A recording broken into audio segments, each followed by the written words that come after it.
Hey there and welcome back to Suhi Speaks, and today I'm going to be reviewing a brand new movie, something we've been waiting for a long time. This was supposed to be the summer blockbuster. Is it? We don't know. Well, actually, I know. I just saw it right now. I'm talking about Mission Impossible 7, The Dead... Dead Reckoning, part 1. So you already know part 2 is going to happen. This isn't a surprise like Across the Spider-Verse. If you actually were following Across the Spider-Verse, they announced part 1 a long time ago during the pandemic. But some reason they took it out, so people forgot and they got confused. This one is part 1, and I'm going to have, this is going to be strictly spoiler free. I'm going to only talk about what's in the trailer.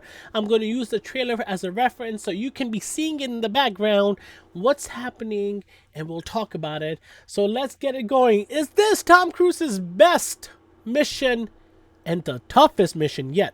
Let's find out. Our lives are the sum of our choices.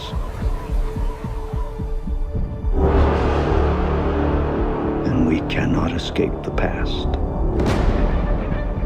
Ethan, this mission of yours is gonna cost you dearly.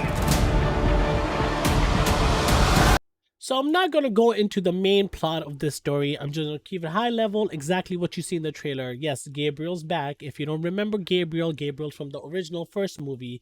Vanessa's back. Vanessa Kirby is the White Widow. She's also in this movie. Rebecca Ferguson's back. Elsa, love interest of Tom Cruise, aka Ethan Hunt. He's there. Newcomer Grace, Hayley Atwell, who's Agent Carter.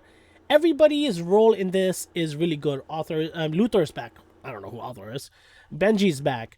It starts off with showing exactly what the whole premise of the movie is, and you understand it right there and then. Okay, this is going to be a very grand thing that's happening. This is going to be the toughest thing Ethan has ever done. This is going to be his hardest, toughest, craziest mission, and he's going to go through 2 parts of this movie, and it's going to focus a lot on his past, exactly what happened in his past, who he was in the past, how he became an IMF agent, a rogue agent,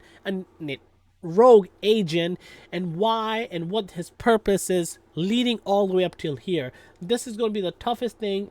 Gabriel being back is obviously a very key hint to the gravity of danger and issues that will arise. The plot itself, the story itself was great, but it's also repeatable. It is no different in a sense from the other Mission Impossible movies. The action is fantastic. It's as good as number 5. It's as good as number 6. The cast is great.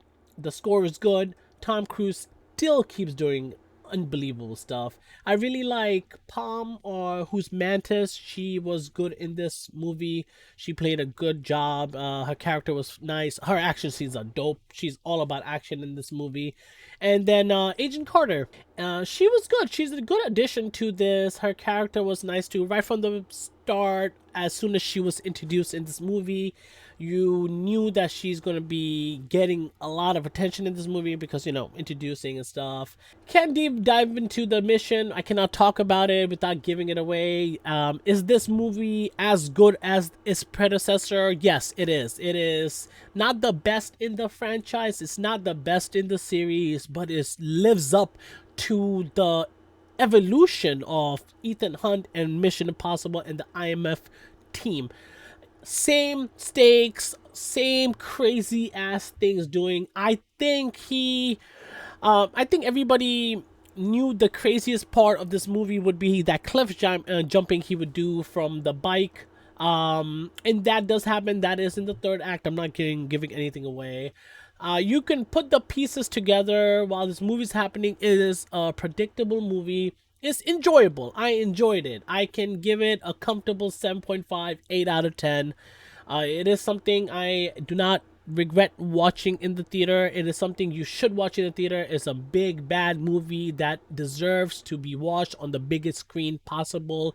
I enjoyed it. Tom Cruise, you keep defying age and everything. Phenomenal job.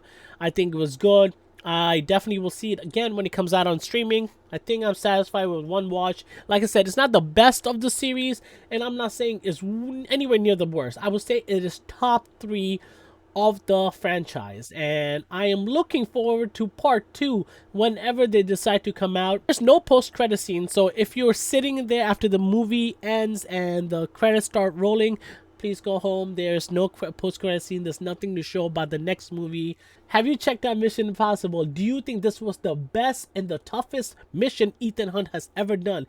Do you think this is the best Mission Impossible? What would you rate this Mission Impossible? You heard what I had to say about this.